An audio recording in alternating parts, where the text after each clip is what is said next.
At Thanksgiving dinner, my in-laws laughed when I said I had finally bought a house. They thought I meant a small apartment. Nobody laughed anymore when the realtor walked in and handed me the keys to the $1.2 million house they were sitting in. The weirdest part was that I hadn't planned for them to find out that way. Honestly, I hadn't planned for them to find out at all. My name is Natalie, I'm 31, and I've been married to my husband Evan for 6 years. When I met his family, I knew immediately that money meant something different to them than it did to me. Not everything, but enough. Evan's parents, Richard and Diane, lived in a beautiful neighborhood outside Boston. His younger sister, Lauren, had married a surgeon. His older brother, Matt, worked for his father and was already being groomed to take over part of the family business. And then, there was me. I grew up in a 3-bedroom house in Connecticut with parents who had worked normal jobs their entire lives. We took road trips instead of international vacations. We bought used cars. My mom clipped coupons, and my dad still compared gas prices before filling up. Nobody in my family thought there was anything embarrassing about that. Evan's family did. They never said it directly. That would have been too obvious. Instead, they asked questions. So, Natalie, what did your parents do again? Do you guys still live in that little townhouse? Are you sure you want to spend that much on a wedding? Do you really need to work this much? And my personal favorite came from Diane during our second Christmas together. She'd looked at the handbag I'd brought her as a gift, smiled politely, and said, "It's very sweet. You really didn't have to spend money, you probably shouldn't." I remember smiling and saying, "I wanted to." Then I changed the subject. I'd gotten pretty good at that. Evan always noticed. He just didn't always say anything. That was probably the hardest part. He wasn't cruel like his mother could be. He wasn't arrogant like his brother. He was just uncomfortable. Whenever his family made comments about money, Evan would give me a quick look that seemed to say, "Please don't make this into a thing." So I stopped making things into things. I learned to let comments slide. I learned to laugh when I didn't think something was funny. And eventually, his family decided they understood exactly who I was. They thought I was the wife who married into money. They thought Evan supported most of our lifestyle. They thought I was lucky. They had no idea how wrong they were. The Thanksgiving dinner that year was at Diane and Richard's house. The house was enormous, obviously. It had 6 bedrooms, a heated driveway, a wine cellar, and a kitchen larger than the entire first floor of my childhood home. Diane had spent 3 days preparing for Thanksgiving, and she reminded everyone of it at least twice. "Nobody touched the gravy yet," she said as we sat down. "It's still setting." Lauren laughed. "Mom, you say that every year." "Because every year somebody ruins it." She looked directly at Matt. Matt raised both hands. "Not me." Everyone laughed. I smiled and reached for my water. Evan sat beside me. Under the table, his knee bumped mine. "You okay?" He whispered. "I'm fine." He gave me that little skeptical look. "I'm actually fine." "Okay." He squeezed my hand once. Across the table, Diane was talking about a couple she'd recently met. "They just bought a place in Weston," she said. 3 bedrooms, beautiful property, almost $2 million. Richard shook his head. "Market's ridiculous." "Everything is ridiculous," Matt said. "I looked at a condo last month. They wanted $800,000. Lauren rolled her eyes. "That's because you're looking in the wrong neighborhood." "Easy for you to say." "Why?" "Because you and David have help." Lauren's expression tightened. Their parents had helped with the down payment on their first house. Nobody pretended otherwise. Diane took a sip of wine. "We helped all our children where we could." I almost laughed. That was an interesting way to describe it. Evan and I hadn't accepted money from his parents for anything. Not our wedding. Not our apartment. Not our cars. Not our bills. Nothing. I'd made sure of that. Mostly because I didn't want anyone in that family believing they had purchased a say in my life. The conversation moved back to real estate. Then Diane looked at me. "So, Natalie, are you two still thinking about moving?" Evan looked at me. I set my fork down. "Actually, yes." Diane smiled. That's wonderful. Have you found something? I did. She brightened immediately. Oh? I nodded. We bought a house. There was a pause. Then Matt laughed. Not a little laugh. A genuine laugh. Lauren looked at him and started laughing too. I glanced around the table. Diane's lips were pressed together, but she was smiling. Richard cleared his throat. Evan didn't laugh. He just stared at me. Because he knew. Diane tilted her head. A house? Yes. That's wonderful, sweetheart. Her tone had changed. It was the same voice people use when a child proudly announces they've learned how to tie their shoes. Where? About 40 minutes from here. Matt chuckled. 40 minutes from here? What? I just assumed you meant a starter place. Lauren added. Maybe a condo? Diane waved a hand. There's nothing wrong with a condo. I didn't say there was. I know. I'm just saying, Natalie, you shouldn't feel pressured to buy something you can't comfortably maintain. I looked at her. I agree. Richard nodded. That's the smart approach. I smiled. That's what I did. Matt leaned back in his chair. So what, like 300 grand? I took a sip of water. Nobody noticed the small smile that crossed my face. Something like that. Evan kicked me gently under the table. I looked at him. He was trying not to laugh. That made Diane suspicious. What? Nothing, Evan said. No, seriously. Nothing, Mom. She looked back at me. Well, I'm happy for you. Thanks. Lauren smiled. Do you have pictures? Not on my phone. That's odd. I haven't taken many. Why not? Because it's still being finalized. That was technically true. The house had closed that morning. I had signed the final documents at 10:30. The realtor had told me the keys would be delivered later. I had no idea he'd show up at Thanksgiving. That wasn't part of the plan. I'd bought the house entirely myself. And I hadn't told Evan's family because I knew exactly what would happen. They'd turn it into a discussion about whether I deserved it, where the money came from, why I hadn't told them, whether I was trying to impress them, and I wasn't interested in any of that. The money wasn't mysterious. It wasn't inherited. It wasn't a lottery win. For the past 9 years, I'd worked in commercial software sales. I had bonuses, investments, and stock I'd accumulated through my employer. I was good at what I did, very good. But I didn't advertise it. Especially around Evan's family. There had been one moment 3 years earlier that made me decide never to discuss my finances with them again. I'd been promoted to regional director. I was excited. I told Evan first. Then, during dinner, he mentioned it. Diane had smiled. That's nice. I thought that was it. Then she added, it must be comforting to have a husband whose family can provide stability while you figure out your career. I remember looking at Evan. He had gone completely still. I didn't correct her. I didn't explain that my annual bonus alone was more than the salary I'd made when I first met Evan. I just said, yes, it's comforting. I didn't realize at the time that I'd just taught them exactly how much they could underestimate me. Back at Thanksgiving, the conversation had moved on. But I noticed Diane watching me. She wasn't laughing anymore. She was studying me. So, she said, how much did this little house cost? Evan immediately said, Mom. What? I'm curious. I shook my head. It's okay. I looked at Diane. About 1.2. She blinked. Matt stopped chewing. Lauren stared at me. Then Diane laughed. Oh, Natalie. What? You don't have to exaggerate. I'm not. Matt smiled. 1.2 million? He nodded. He looked at Evan. Evan, is this a joke? Evan put down his fork. No. The table went quiet. Diane looked at him. You knew? Yes. How long?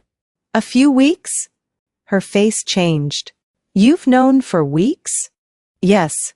And you didn't tell us? Evan shrugged. Why would I? Nobody answered. I could feel the atmosphere shifting. For the first time all evening, I wasn't the person being laughed at. But I wasn't enjoying it either.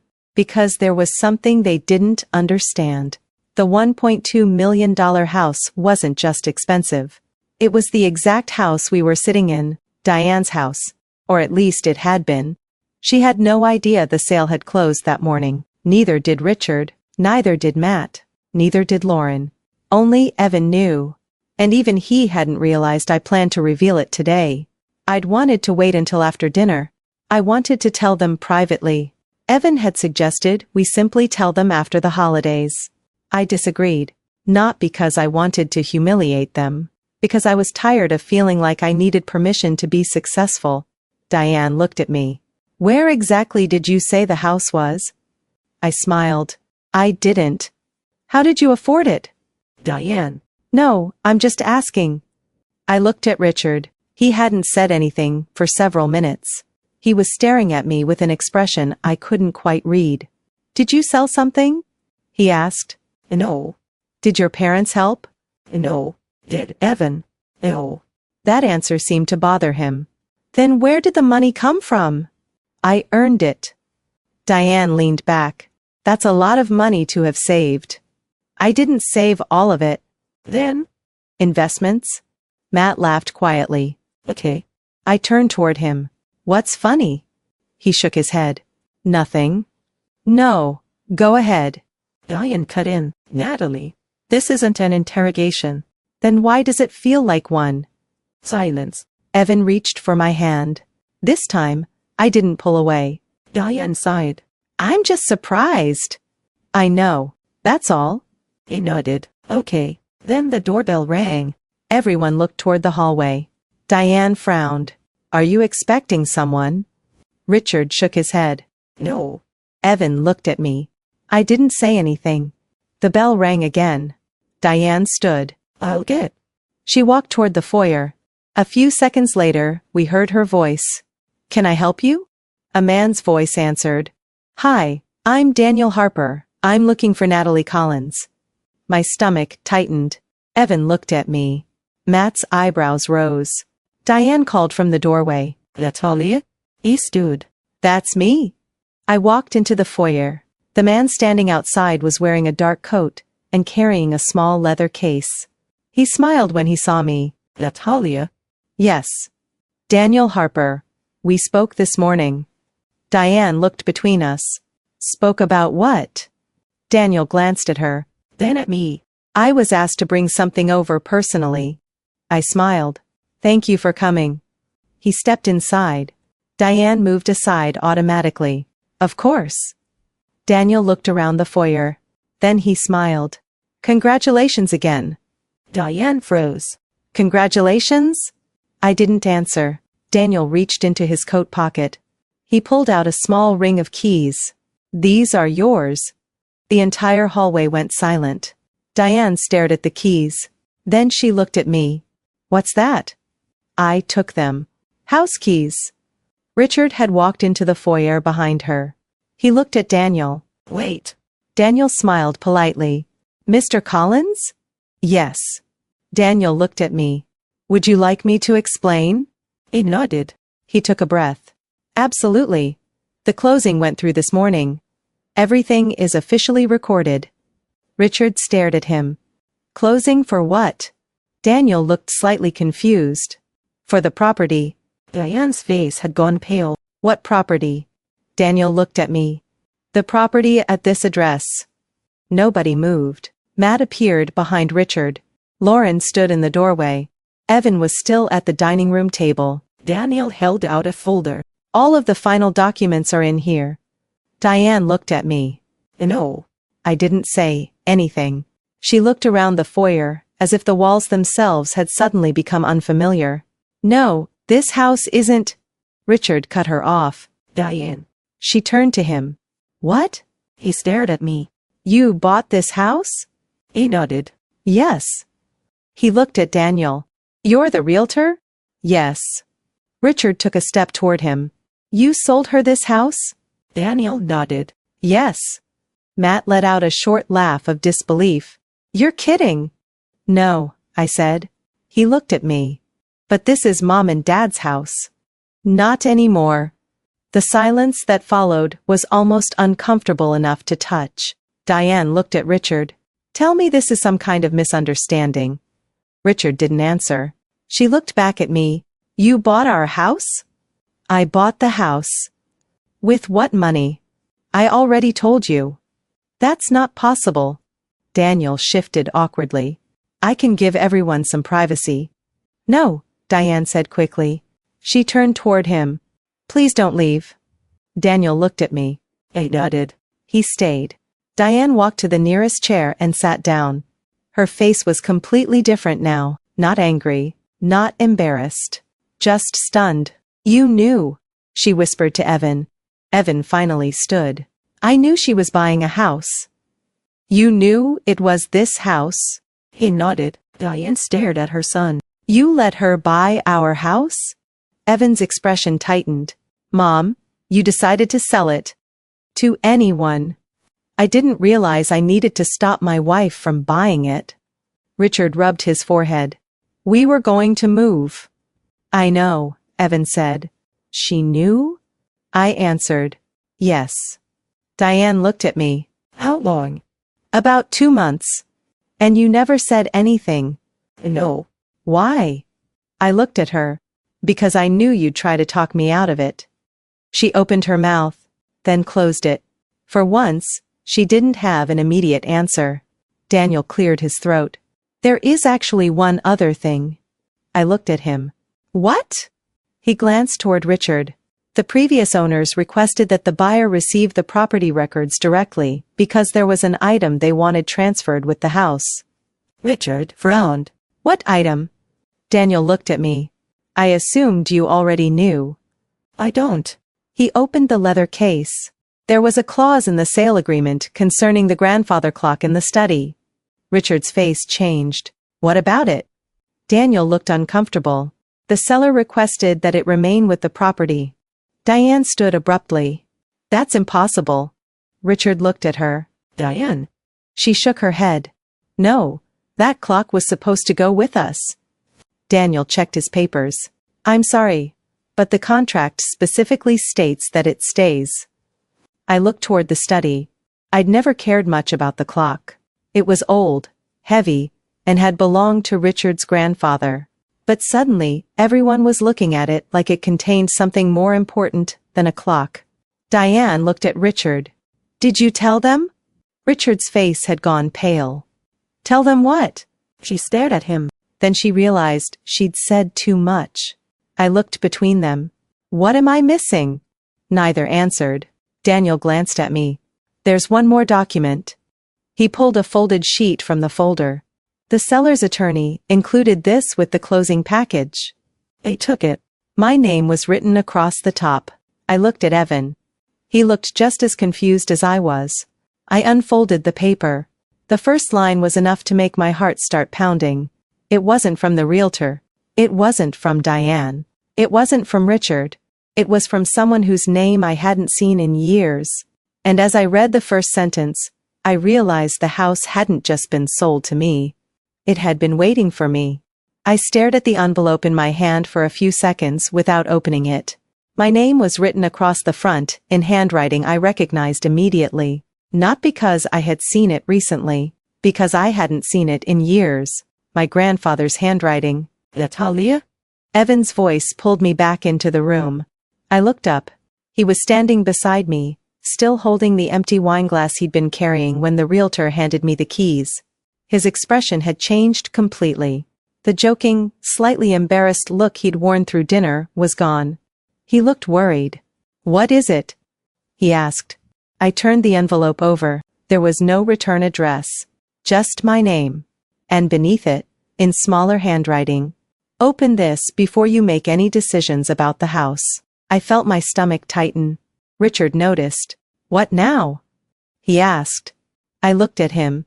For once, he wasn't smiling. Diane had one hand pressed against the edge of the table. Lauren was staring at the keys in my palm like they were something she couldn't quite understand. Matt hadn't said a word since the realtor walked through the door. And Evan was watching me. I slipped my finger under the envelope, then stopped. I think I need a minute. Richard gave a short laugh. A minute for what? You've already surprised everyone tonight. I didn't answer. The realtor, Mark, cleared his throat. I'll give you some privacy. Natalie, everything we discussed is finalized. The closing documents are complete, the title has transferred, and the keys are yours. Richard looked sharply at him. Transferred? Mark nodded. To Natalie. There was something about hearing it said out loud that made the room even quieter. Diane looked at Evan. You knew? Evan shook his head. Ew. She looked back at me. Then who knew? I folded my fingers around the envelope. That, I said quietly, is what I'm trying to figure out. Mark gave me one last nod before leaving. The front door closed behind him. Nobody moved. For the first time all evening, I wasn't thinking about their opinions. I wasn't thinking about the laughter. I wasn't thinking about Diane's little comments about starter homes, or Richard's jokes about how I was finally joining the adult real estate market. I was thinking about my grandfather, and the fact that somehow, years after his death, he had left something behind for me in a house I had never even known existed. I opened the envelope. Inside was a single folded sheet of paper. The first line made my hands go cold. Dear Natalie, if you're reading this, then the house is finally yours. I stopped. Evan leaned closer. Is that from your grandfather? I nodded. My eyes moved down the page. I know you will probably be confused. You may even be angry. Please keep reading before you decide what this means. I swallowed. The next paragraph explained something I had never known. My grandfather had owned the house decades earlier. Not the entire property as it existed now. The original house had been smaller. He had purchased it in the late 1980s, when the neighborhood was nothing like it was now. He had raised my mother there for several years before moving his family to Connecticut. My mother had never told me. I looked across the room at her. She had gone completely pale. Mom? She didn't answer. I looked back at the letter. I sold the house when your mother was young, but I never stopped thinking about it. A few years before I died, I learned that the property was going to be renovated and eventually sold again. I made an agreement with the owner that if the property ever became available, I wanted the opportunity to purchase it back. My eyes widened. That explained the strange history.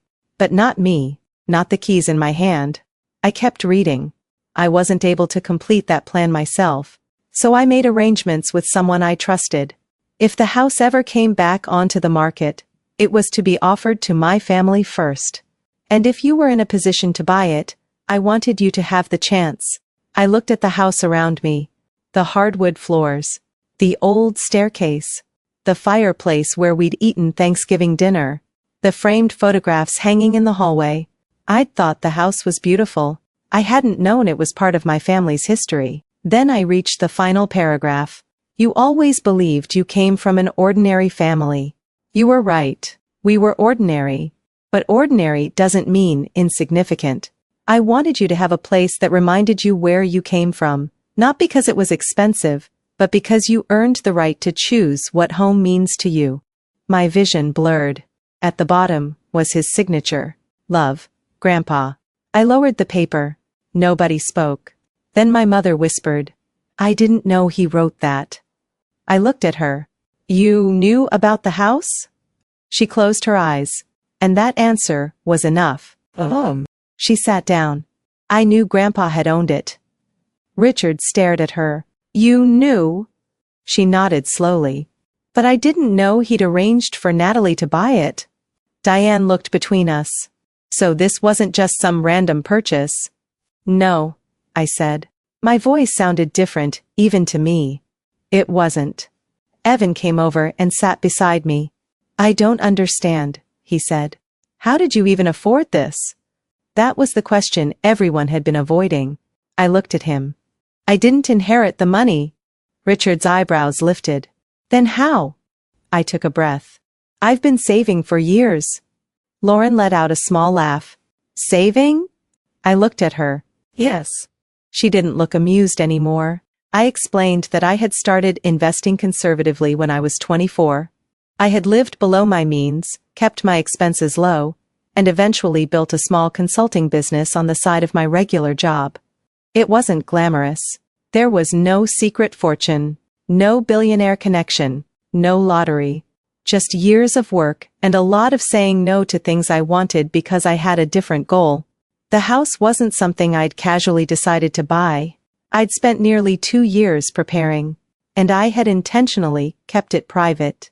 Not because I was ashamed, because I was tired of having every financial decision turned into a family discussion. Diane looked down. I thought you were struggling. I was careful, I said. That's different. Richard shifted in his chair. You never told us any of this. I almost smiled. You never asked. That landed harder than I expected. Evan looked down at the table. I should have. I turned toward him. He nodded. I should have asked. He took a breath. And I should have defended you tonight. Nobody said anything. He continued.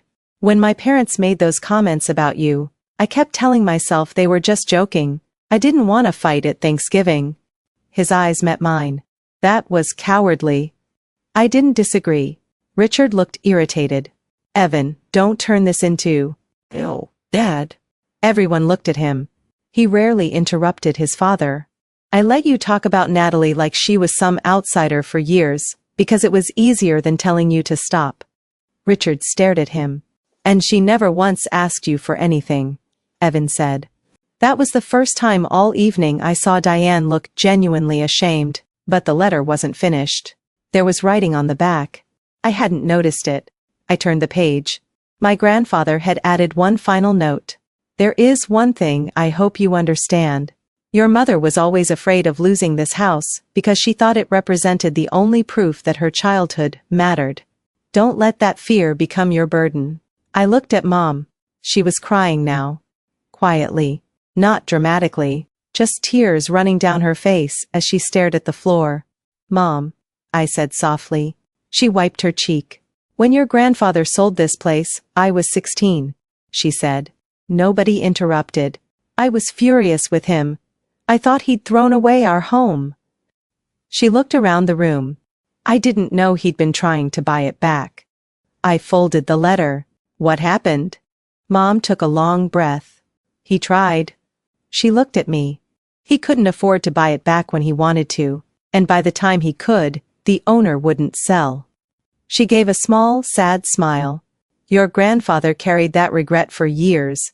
I thought about all the times Grandpa had told me that houses weren't really about walls. I'd assumed it was one of his old sayings. Now I understood. Richard finally spoke. So, the house belonged to your grandfather. Once, I said. And now, it belongs to you. Yes. He looked away. There was a long silence. Then Diane said something I hadn't expected. I owe you an apology. I looked at her. She swallowed. I thought you were trying to prove something tonight. I wasn't. I know that now. She looked toward the dining room. I kept thinking you were marrying into our family, and eventually you'd expect us to provide the kind of life you didn't grow up with. I stared at her. Why? She hesitated. Because that's what I saw happen around us. It wasn't an excuse. She knew that. But I judged you before I knew you. Lauren finally spoke. I did too. Everyone turned toward her. She looked uncomfortable. I thought you were pretending to be better than us because you never talked about money. I shook my head. I wasn't. I know. She glanced at the keys. Actually, I think I was jealous. That surprised me. Lauren wasn't someone who admitted jealousy. She looked at me. You built something without telling anybody. And you didn't need us to approve of it. I didn't know what to say. Matt finally laughed softly. Honestly, Lauren, I think that's the first normal thing anyone has said tonight. She rolled her eyes. Thanks, Matt. For the first time since the Realtor arrived, the tension cracked. Just a little. But there was still one person I hadn't heard from. My father-in-law. Richard sat with his hands folded in front of him. Finally, he looked at me. I owe you one too. I waited. He seemed uncomfortable saying the words. I was wrong about you. He nodded. Thank you. He looked around. And I think everyone else should leave you alone for tonight. That surprised me. Diane nodded. Lauren stood. Matt followed. But before they could leave, my mother stopped me. Natalie. I turned. There is one more thing. My stomach tightened. What? She looked toward the hallway. The room upstairs. What room? The little room at the end of the hall. I looked toward it. I noticed it was locked earlier. My mother nodded. That was your grandfather's study. I stared at her. What? She stood slowly. When the house was renovated, they preserved part of the original study. She walked toward the stairs. There are boxes in there. I followed her. Evan came behind us. The rest of the family stayed downstairs. Mom stopped outside the door. I think you should see them. She unlocked it. Inside were several old boxes stacked against the wall. My name was written on one. I stared at it. Latonia? I looked at my mother. She shook her head. I didn't put that there. I opened the box. Inside were photographs, Letters, receipts, and one old Polaroid. It showed my grandfather standing in front of the original house. Beside him was my mother, probably 16 years old. On the back, in Grandpa's handwriting, were the words, "Someday, someone in our family will come home." I sat down on the floor. For some reason, that sentence broke me more than anything else. Because all my life I'd thought home was something my parents had given me. Then I realized my grandfather had been thinking about it long before I was born. Evan sat beside me. Are you okay? I laughed quietly through my tears. I don't know. He nodded. I don't think I am either. I looked at him. Why? Because I keep thinking about how many times I let my family make you feel small. He looked down. And now I'm realizing I was part of it. I didn't rush to forgive him. That mattered. He had apologized. But an apology wasn't a time machine. You were, I said. He nodded. I know. And I need you to understand something. What? I don't want this house to become another reason our families are connected. He looked at me. I don't either. I bought it because I wanted something of my own. I understand. And if we're going to live here together, I need you to understand that it isn't your family's house. His answer came immediately. It isn't. He reached into his pocket and took out the keys the realtor had given him earlier. He held them out. These are yours. I stared at him. I thought you were holding on to them. I was. He smiled sadly. Then I realized I was doing exactly what I used to do, assuming something belonged to me just because we were married. I took the keys.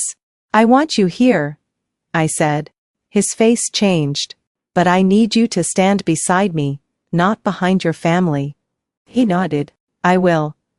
We stayed upstairs for a while. Eventually, Mom came in carrying another envelope. I found this in the bottom of the box. She handed it to me. The handwriting was Grandpa's again. This one was dated 6 months before he died. I opened it. There were only a few paragraphs. He wrote about my mother, about how much he loved her, about how he hoped she'd eventually forgive him for selling the house. Then he wrote about me. Natalie, if you're reading this, you're probably old enough to understand that families aren't always fair. Sometimes people hurt each other because they're afraid. Sometimes they hold on to old ideas, because changing them would mean admitting they were wrong. Don't spend your life trying to convince anyone that you deserve a seat at the table. Build your own table. I stopped reading. Mom touched my shoulder. He was always proud of you. I looked at her. You never told me that. I know. Her voice cracked. I should have.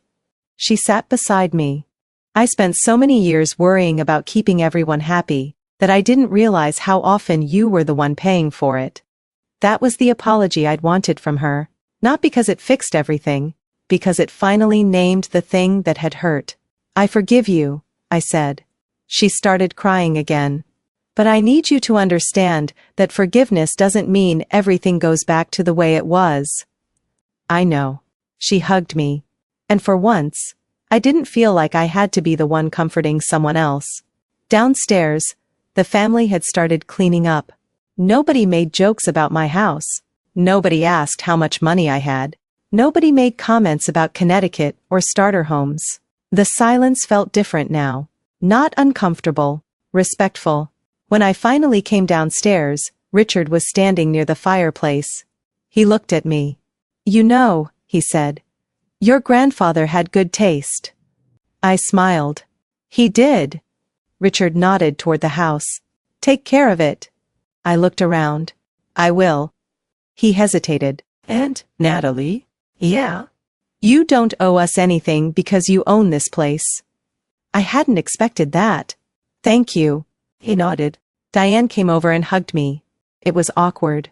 Not bad. Just unfamiliar. "I hope one day," she said quietly, "you'll let me come over for dinner." I smiled. Maybe. She accepted that, and somehow that made the moment feel more honest. Later that night, after everyone left, Evan and I stood alone in the kitchen. The Thanksgiving dishes were still stacked beside the sink. The house was quiet.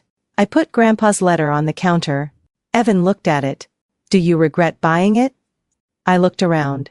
At the old staircase, the windows, the fireplace, the little marks in the floor that had survived decades of renovations. "Ew." "Even after tonight?"